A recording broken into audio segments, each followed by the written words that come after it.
What's up guys, Nathan B Tech here. We're here for another video. I have actually purchased the Pixel 9 Pro XL and I wanted to give you guys a little review, more of a casual review on my thought process, my impressions, and my feedback on what I think of the Pixel 9s. Full disclosure, I've never had a Pixel device before the Pixel 9 Pro XL. I know there's been some kinks in the past that have been resolved, like the vapor chamber and all of that. So I'm just going to kind of give you my nerd casual review and what I think coming from Samsung. I've been on Samsung all my life. I actually had a 24, didn't like the 24, got a Z Flip 6. Z Flip 6 was super sick, but then I got a Pixel and I wanted to try it out. So we're just going to kind of give you an overview on what I think and what my thought process is. So without further ado, let's do what it do and we get into the video. Let's go. Alright, so with the notes that I've made, I've actually made a little bit of a pros that I have liked coming to Pixel. First and foremost, the screen brightness is impeccable. I don't know if it's actually a little bit brighter. I've searched it up and it says it's brighter than all the competition. It does peak at 3000 nits. So whether you're outdoors, I've had no issues. So first and foremost, I'm going to kind of go over the biggest gripes that people typically say about the Pixel 9s or the Pixel series in general. Right off the bat, when you're comparing the big three, whether it be Google, Samsung, or Apple, Pixel does kind of sit a little far behind in terms of the processing power. And I'm just going to kind of, address that first and foremost. I have not had a single issue with my Pixel 9 Pro XL. The Tensor G4 processor that's in there, I'm completely aware of it. I understand that it's not as quick as an iPhone. It's not as quick as like a Samsung. But I've had no issues, literally no issues at all. I personally don't play much games, so maybe I'm not the right demographic in terms of that conversation.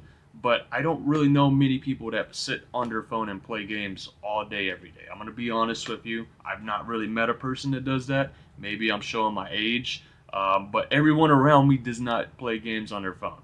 The only game that I truly see get played in public is Pokemon Go. And I've actually tested that on the Pixel. They do show you your frame rate, so there is like a drop in frame rates. I don't know how accurate that is, whether it be the Pixel G4 Tensor processor or it's the like the optimization of the device, but I will say it never gets to 120 hertz. There's been like a few scenarios where I'll bump up to 120 hertz and then it drops right back down, but from my experience, I've not seen it lag. And that's kind of what I want to tune into afterwards, is the software itself is so polished. I've come from Samsung, right? So I'm very used to how Samsung does what it does. One UI is cool and they give you all the features, but when it comes to little things, attention to detail, Samsung just walks out the door. Like they don't do it. Supposedly in One UI 7, they're actually going to try to pay attention to little things and be more lively, according to what they're saying. But right off the bat with the Pixel 9, dude, amazing experience. It's slower, but it feels faster. And it's the same scenario with the Pixel Watch versus the Samsung Watch. On paper, Pixel Watch is like 3 times slower, but it feels faster. There's never any lag, there's never any delay, there's never any weird bugs or glitches where it just freaks out on the screen. It's a beautiful, solid experience. So for all those reviews that are going around saying, "Oh, it's slower. Oh, it's slower. Oh, it's slower. It's 10 times slower. It's a speck of a S10 or whatever the case that they're saying," right? I just want you to take in with a grain of salt. Do you play games? If you do play games, how often do you play games? If you play games pretty often, what games are you playing? Because like I said, I've not had a single slowdown in the entire device since I've gotten it. I can't say the same for Samsung. Like I said, I had a 24 and I had the Z Flip 6, both having the Snapdragon 8th Gen 4 processor. I've seen slowdowns. I've seen weird glitches. I've seen all of that. Pixel is just a breath of fresh air. There's no stutters. Literally, there's no stutters. So take that with a grain of salt. On paper, it is faster, but how often do you play games on your phone? Ask yourself that question. And then secondly, going into how we were talking about the software, that's kind of where I want to jump into next. I want to bridge to that conversation. Like I said, I come from Samsung, and very industrial, right? And I know there is some other OEMs that do software really, really good. However, the pixel animations are chef's kiss. They're brilliant, they're amazing. It makes it feel like it's alive. I don't know how to explain it. I know a lot of people are going to give me a hard time with that. When you open up the scroll, right? Like for reference, if I do this, and I do this, and haptics, all the apps fly by and you can feel it. It gives you a tactile experience per se. It's not just touching a screen. It's the same scenario like when all the new cars, right? They're using touch controls now, but there's no haptic feedback in it, right? It's irritating, it's frustrating. Versus if you have a tactile experience, you love it, right? And just the biggest thing in the car scene right now is all the new cars are doing touch screens, and it's such a pain in the butt, right? Uh, Pixel, it gives you that haptics and makes it feel really good. The animations, when it opens up, it floods into the corners. It makes it feel very lively. When you scroll down, it bubbles and jumps around and stuff. I get it, it's not for everyone, but for the people that do like attention to detail, for the people that do like the little things, because overall the little things make a huge picture, right? I recommend 100%. Beautiful experience. And now Android 15 literally just came out today. So I know this is gonna, come up to the other OEMs in a couple months. Months. Did you hear that? Months. And that's where we're gonna tie into the next one is updates, right? Pixel drops. No other company does that. Samsung has something sort of where they drop it within their One UI, but Pixel drops literally is like every 3 months you get new features. And surprise, surprise, with Android 15, we got a bunch of Pixel drops as well. So, boom, that was unexpected. Now we can do new things like night mode, night photography inside Instagram and stuff. There's just a little, like I said, attention to details. And if you're a big geek and you love the latest and greatest, it hurts when you're on this device and this device is getting all these new features every 3 months and you have to watch it on YouTube and it drives you crazy because you wish your OEM would do that, but they don't do it. They only do it once a year, and that's if they do it. You know what I'm saying? So software has been immaculate on the Pixel devices. Android 15 came out on October 15th, which is today, and I have it already on my Pixel. Woke up and I downloaded it. Done. I got all the new features. I got all the new Pixel drops. For reference, not to throw shade, but Samsung has announced that One UI 7 is not coming out until January or February of next year. So if you take that into consideration, it is October 15th. That means October, November, December, January, February. So you're looking at upwards to 5 months. Depends on when they release the new S25, because they said it's coming out with the S25. So if it's either January or February, you're looking at 4 to 5 months for you to get the features I already got.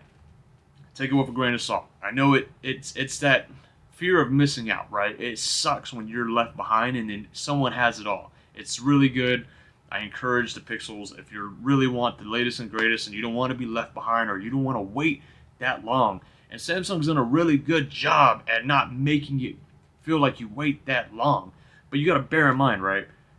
It's going to be 4 to 5 months. 4 to 5 months for it to come out onto potential unlocked devices. However, they do it in rollouts. So that could be 6 months. That could mean 7 months, right? Not to mention, if you're on a carrier device specific device, right, like Verizon, T-Mobile, AT&T, they have to put their sign of approval on it. So now we're looking at 6 months, 7, 8 months. So you're looking at 8 months for you to get the features that I got today. Take it with a grain of salt. And then lastly, we can go over cameras real quick. I don't like talking about cameras all too much because they're all pretty much the same. It's just all fine tuning at the end, whether you like the Samsung post-processing, whether you like the Apple post-processing or whether you like the Google post-processing. Google Pixel tends to sharpen a lot of objects. But one thing that I did notice, I just recently went to the State Fair of Texas and everyone's pulling out their iPhones and their Samsungs. Selfie camera is immaculate on the Pixel 9 Pro XL. Just because of the software. Once again, like I said, it's software, it's not the physical camera. But Pixel can recognize if there's a lot of high dynamic range behind you, because we were trying to take a photo of the sunset for reference, and I'll post some pictures right here. And you know, the night and day difference between the people were like, wow, your camera can do that. Wow, why does your camera look so good? And it's just because Pixel can see the subject, and I don't know if it's something that they do on the viewfinder that nobody else does, but it overexposes. It doesn't overexpose. It exposes the individuals. It recognizes there's a lot of high dynamic range in the background. It drops that, exposes the individuals, so you see a good viewfinder. You take the photo, then the post processing kicks in, and it looks super good, super crisp, super beautiful. People ended up asking me for me to send the photos to them. So overall, cameras are really good. I'm not gonna spend too much time into it because it's very subjective. You like what you like. It's all different post processing at the end of the day. However, what I am going to talk about in the camera section, and this is probably something you don't want to hear because it's the big keyword for the past 4 or 5 years, is AI. AI has been very monumental in the smartphone industry as of lately. And, you know, Pixel's been killing it. I don't know why nobody else has copied this, and it drives me crazy because it's like, you copy everything. Why are you not copying the great features, right? Pixel has Add Me, which is a new thing that came out with the Pixel 9 Pro XL, or Pixel 9 series, my apologies. And oh my gosh, that has been beautiful. I just recently went to a pumpkin patch. There's a lot of people around. Not everyone wants to take a photo. People pretend like they don't want to take a photo. There was an opportunity where someone was like, hey, I can take the photo for you, and it was super cool. But when you don't have that opportunity, or you don't want a smelly, sweaty stranger grabbing your phone and taking a photo of you and your significant other, or you and your family, or you and your friends, Add Me is amazing. Oh my gosh, that was the key feature. Everyone was asking, how am I doing that? Haven't seen that in a long time with cameras and smartphones. Everyone was like, dude, how are you doing that? And just Add Me feature. So if you don't know what Add Me is, it's essentially you take the photo, swap places, other person takes the photo, and it stitches it together to create an overall image. And it works really good. Google also has its like, you know, what a reimagine feature. I'm personally, I feel like I'm too old to do that sometimes. Like I don't really use the reimagine feature. I don't see it because I want the photo to be authentic of where it was, whether it, etc. But it's a cool feature nevertheless. No one else has that. There's obviously Object Eraser. Google's been killing that, but now a lot of competitors have finally caught up to that. But there's just a lot of little things, right? Here's a beautiful example, right? I just took a photo of Lured, which is my friend's dog, and then you know I put Reimagine on the beach, and it kind of put like the shoreline coming up behind him. He's on the sand. He's on like underneath like a little pillar, like if we were underneath the bridge of like the pier. It looks really good. I'll put that on the video as well, so you guys can take a look at it. I've probably stretched this video out a little too much, so I'm gonna go ahead and end it there. Let me know what you guys think if you made it this far into the video. Let me know what I can do better. Am I talking too quick? This is my first video kind of doing a review. And then I do have some other videos in the works. Probably talk about the Pixel Watch 3. Probably talk about,